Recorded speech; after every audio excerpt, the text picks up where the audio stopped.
Ramadan datang, alam pun riang, menyambut bulan yang berkah. Umat berdendang, kumandang azan, pertanda hati yang senang. Oh, hati yang gembira. Oh, penuh sukacita. Sebulan kita kan berpuasa, melawan lapar dahaga, kalahkan nafsu, rayuan syaitan, menjadi insan yang takwa. Oh, hati bergembira. Oh, penuh sukacita. Tarawih dan tadarus, bersujud di tengah malam, berzikir dan Assalamualaikum warahmatullahi wabarakatuh. Salam sehat, salam Ramadan. Selamat menjalankan ibadah puasa bagi Anda yang sedang menjalankan ibadah puasa dimanapun Anda berada. Senang sekali saya Safira Khrotu Hidayah dapat hadir secara langsung untuk dapat hadir secara langsung di live streaming podcast Korma. Kumpulan obrolan Ramadan, obrolan manis pahala berlapis. Sebelum kita masuk ke acara yang seru dan penuh inspirasi ini, saya ingin menginformasikan kepada Anda bahwa saya ingin menginformasikan bahwa Anda dapat mengikuti informasi terbaru kami di Instagram @smkn10 Semarang Official dan @vhs10tv. Dan live streaming ini dan siaran live streaming ini dapat diakses melalui kanal YouTube kami di VHS10 TV. Jangan lupa like, komen, subscribe, dan share ke seluruh media yang Anda miliki agar tidak ketinggalan obrolan-obrolan seru selama bulan suci hari ini. Baik, mari kita buka obrolan hari ini dengan membahas sebuah topik yang sangat menarik, yaitu Ramadan dan manajemen waktu. Menata prioritas di tengah keterbatasan energi. Nah, pada hari ini kita tidak sendiri, tapi kita bersama dengan sosok yang luar biasa. Tapi sebelum itu saya akan menginformasikan bahwa beliau yaitu guru agama di SMK N10 Semarang, siapa lagi kalau bukan Ibu Khalifah Marta SPT. Assalamualaikum Ibu. Waalaikumsalam. Sehat-sehat Ibu? Alhamdulillah sehat selalu.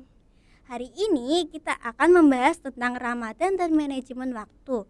Bagaimana cara menata prioritas di keterbatasan energi. Seperti yang kita rasakan bersama. Saat berpuasa, energi kita tidak sebanyak hari biasa. Tapi di sisi lain tanggung jawab terus berjalan seperti sekolah, tugas, dan ibadah yang harus kita maksimalkan. Nah, disinilah pentingnya kemampuan mengatur waktu dan menentukan prioritas. Ibu, sebelumnya bagaimana cara kita menghadapi prioritas di bulan Ramadan ketika energi sedang terbatas, tapi tanggung jawab tetap berlanjut. Ya. Pertanyaan ini sangat relevan sekali. Di bulan suci Ramadan ini, energi kita memang tidak seperti biasanya. Karena apa? Karena saat ini kita sedang menjalankan ibadah puasa. Jadi untuk aktivitas yang berlebihan, yang kurang bermanfaat, mohon untuk dikurangi agar kondisi kita tetap fit, tidak drop duluan gitu ya. Jadi kuncinya adalah memilih aktivitas mana yang paling penting untuk dikerjakan. Seperti mendahulukan sholat 5 waktu. Sholat 5 waktu itu penting sekali ya, dan wajib untuk umat Islam, jadi tidak boleh ditinggalkan. Apalagi kalau bolong-bolong itu juga tidak boleh. Kemudian kewajiban yang lain yaitu kalian sebagai pelajar, berarti kewajibannya belajar. Dan Bu Iva sendiri di sini sebagai pengajar, berarti kewajiban utamanya yaitu mengajar. Itu untuk kewajiban yang pentingnya. Kemudian setelah itu kita bisa membuat daftar tugas atau kegiatan harian agar kegiatan kita bisa disiplin, teratur, dan kemudian bermanfaat. Seperti membantu pekerjaan orang tua di rumah atau meluangkan waktu untuk ibadah yang lain, misal seperti membaca Al-Quran dan ibadah sholat duha itu bisa kita lakukan di sela-sela kegiatan kita. Dan jika ada tugas yang berat itu bisa dilakukan di saat pagi harinya atau setelah setelah subuh atau setelah sahur. Karena kondisi kita saat itu sedang fit-fitnya, seger-segernya. Jadi enak untuk melakukan aktivitas yang sedikit berat. Itu. Nah, kalau untuk pelajar sendiri yang sering merasa kesulitan membagi waktu antara sekolah, ibadah, dan istirahat, tips praktis tips praktis apa yang bisa diterapkan supaya semuanya berjalan dengan lancar?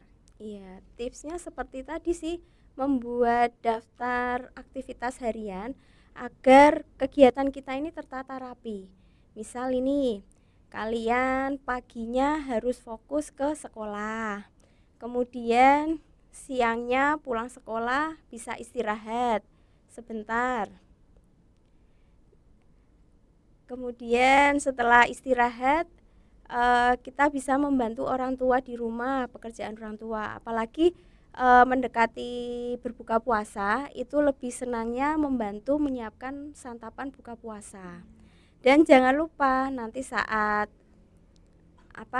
setelah selesai tarawih, kita juga ada sela-sela waktu itu bisa digunakan untuk membaca Al-Quran. Itu. Nah, menurut Ibu, nilai atau pelajaran terbesar apa di Ramadan yang membantu kita menjadi pribadi yang lebih disiplin dalam mengatur waktu? Tapi tidak hanya di bulan ini, tapi juga di bulan selanjutnya. Ya, pelajaran terbesar dari Ramadan itu adalah disiplin, konsisten, dan latihan pengendalian diri.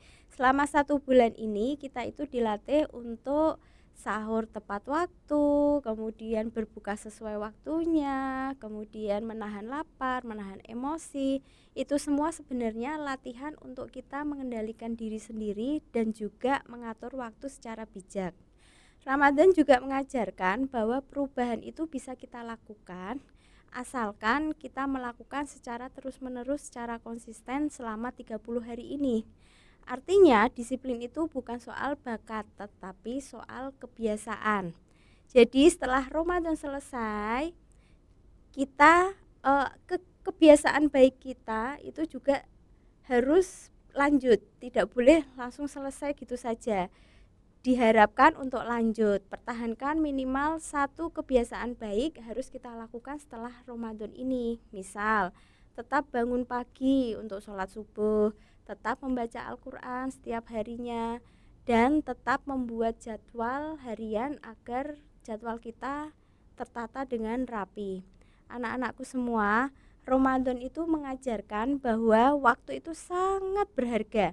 Jika kita bisa menjaga kebiasaan baik ini setelah Ramadan, insya Allah kita akan menjadi pribadi yang lebih baik lagi, lebih teratur, lebih disiplin, fokus, dan bertanggung jawab lagi.